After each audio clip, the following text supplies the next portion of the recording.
Welcome to the Top Gun Show. Today I always say this is a special guest, but I really have a special guest. Like, I'm kind of shaking in my boots because this guy's so cool. Jared Martin is the Vice President of MSX at TPX Communications. And I mean, I think the whole transformation of TPX from circuits and network to managed services has fallen under this guy's purview. I mean, it's been incredible. You've been in that role for about 3.5 years, right? Correct. Why don't you talk a little bit, tell the viewers a little bit about how'd you turn the frickin' Titanic? I mean, it's amazing to me that you could take a very successful company like TPX and migrate it into a hugely successful managed services company. It's one thing to, I'm taking over the show here, but it's one thing to just like put out a bunch of new battle cards. But it's another thing to build the infrastructure, the back office, the sales engineer team, the delivery, the pre-sale, installation, post-sale. How did you do all that? So it's been an interesting journey the last 3.5 years for sure. So we made an acquisition of a company that was doing some managed services, and we really focused on the managed IT component that they had, and we saw it as a huge potential. So the business has been changing. CLECs are dying off or being acquired, and you have had the race to zero in bandwidth, but to survive, we've really had to diversify our business because the market's demanding that we provide other services. So for us, we saw a huge opportunity in the managed IT space, particularly with cybersecurity and things like that. So for us, we wanted to create that portfolio of services that we can build off of, and we're focused in the managed network, managed cloud, and managed cybersecurity space, and all of that fits kind of under this managed IT umbrella. And we took it from about $300,000 of revenue when we acquired this other company, and then some of the business that we had for managed firewall and things like that. And we've now grown it to a $100 million business in that 3.5 years. So that's quite a mountain for us to climb. That's incredible.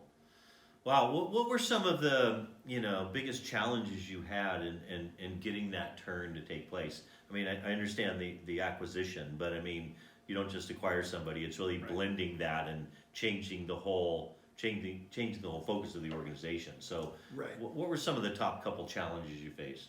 So for us, big challenges were the sales force. Honestly, that's across all channels, and so we've had challenges with sales understanding these products, particularly people that are used to selling access and telecom services like POTS lines and SIP trunks and whatnot.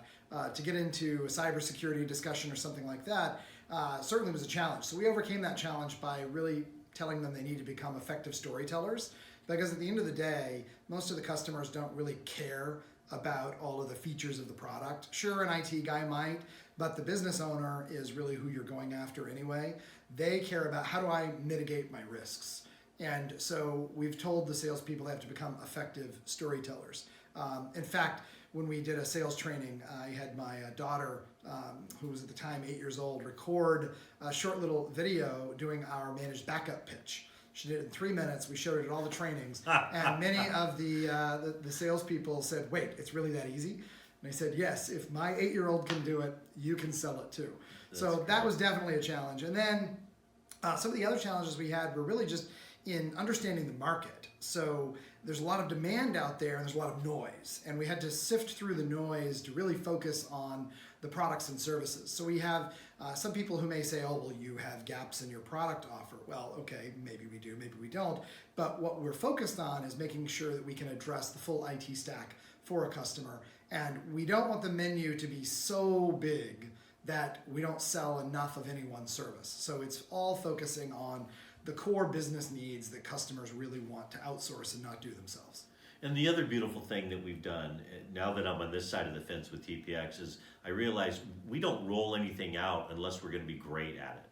We don't roll it out and say, let's kind of learn as we go, right? And you've kind of Yes. led that charge, I know. At least I picked that up in the training. Right, yeah, and that's really important. So for us, the brand quality is important. We have a high Net Promoter Score, really on a level of excellence that our competitors don't deliver on. And so for us, it's very, very critical that what we deliver works. So we test it extensively in our R&D. We make sure that we can onboard the customer and we can support the customer end to end.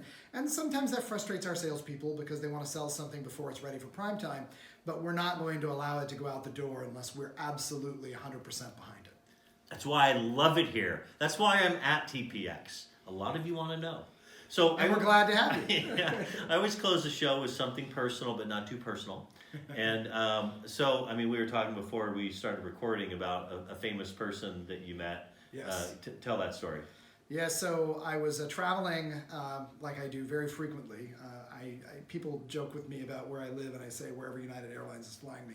So I was flying from Las Vegas to Los Angeles, and I ran into Lindsey Vonn and her boyfriend at the airport. I had no idea at the time it was them. I'm like, well, she looks kind of familiar or whatever. And I rushed past them because they were kind of slow going through security. And we get on the plane, I'm sitting, and when she walks on, I said, holy crap, that's Lindsey Vonn. And it just clicked right then when I saw her face boarding the plane. So she actually sat right behind me on the plane, slept the whole plane ride, but it was certainly a pretty cool experience. That's amazing. So she's fast down the hill, but slow through security. Yes. All right, yes. all right. Well, the other thing I noticed on your LinkedIn profile is you went to University of Arizona. Yes. My son went there, so bear down. Yes, bear down. All right, you've heard it here on the Top Gun Show. Jared, thanks so much for being on. Thank you for Appreciate having me. it.